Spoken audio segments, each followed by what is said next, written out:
Human beings love games. All animals love games as a matter of fact, but for the sake of this video, we'll focus on humans.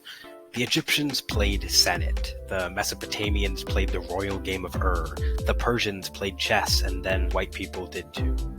Everyone played cards, everyone played dice, and then, after hundreds of years, came commercialization.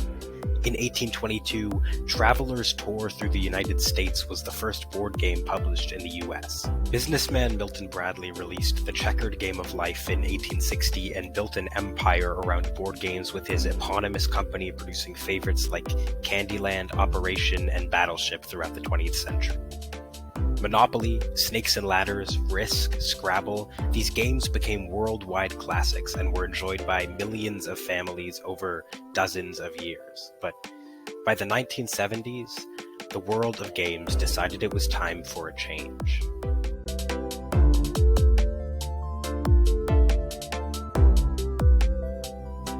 Electrical engineers Nolan Bushnell and Ted Dabney met in 1968 at Ampex, a tech company based in San Francisco. Bushnell had worked a part-time job at an arcade when he was in college and wanted to make a game of his own with a twist. Bushnell and Dabney partnered up as Syzygy Engineering to create an arcade game that consisted of a standalone computer system with a monitor and a coin slot. They invested $250 each into the project and partnered with Nutting Associates for manufacturing. Back in 1962, a team of computer scientists at MIT created Space War, a basic space combat game that could only be played on some of the very few PDP-1 computers in the world at the time. Bushnell and Dabney decided to use Space War as the basis for what would become their first game. They called it Computer Space. The game didn't do so well commercially. 1,500 units of the game were manufactured, but the duo found them difficult to sell. Nutting Associates sold the games to bars and pubs, but it was quickly discovered that Computer Space was simply too complex for the average, potentially inebriated person to play. With this in mind, Bushnell and Dabney knew they needed to come up with something simpler. In their words, something so simple that any drunk at any bar could play. After what was somewhat of a failure with Nutting Associates, Bushnell sought out other manufacturing partners. Bally Manufacturing, a major pinball game corporation, agreed to a contract with Bushnell to make a driving game. Bushnell and Dabney added electrical engineer and computer scientist Alan Alcorn to the team, even though Alcorn had no prior experience with video games. In May 1972, Nolan Bushnell played a demo of the Magnavox Odyssey home table tennis game, which had not yet been released to the public. With table tennis on his mind, he decided to assign Alan Alcorn a warm-up task before creating their big driving game. Alcorn was to build a simple table tennis game with 2 paddles, a ball, and a score. Bushnell and Dabney were extremely impressed with Alcorn's work, which expanded on Bushnell's task and added sound, varying speeds, and angling the return of the ball.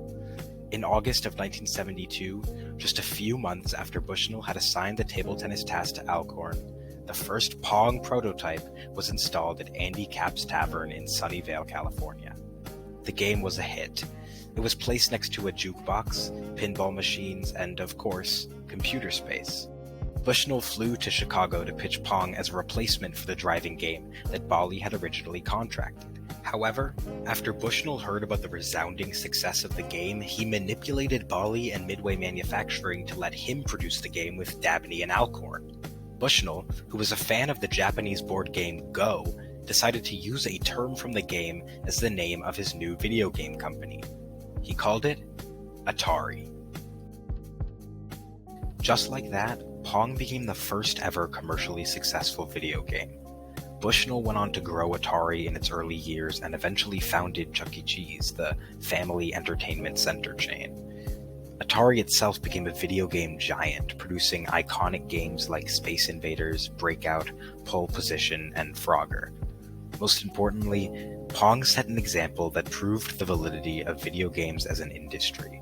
It was a consistent source of income for Atari and indicated that new technology could be both lucrative and a source of enjoyment for people of all ages. Since 1972, the video game industry has skyrocketed in value. According to Forbes, Revenue from gaming was valued at a whopping $180 billion in 2021, more than Hollywood and the music industry combined. As gaming grows and advances, it's almost unfathomable that two paddles and a ball on a black and white screen started it all.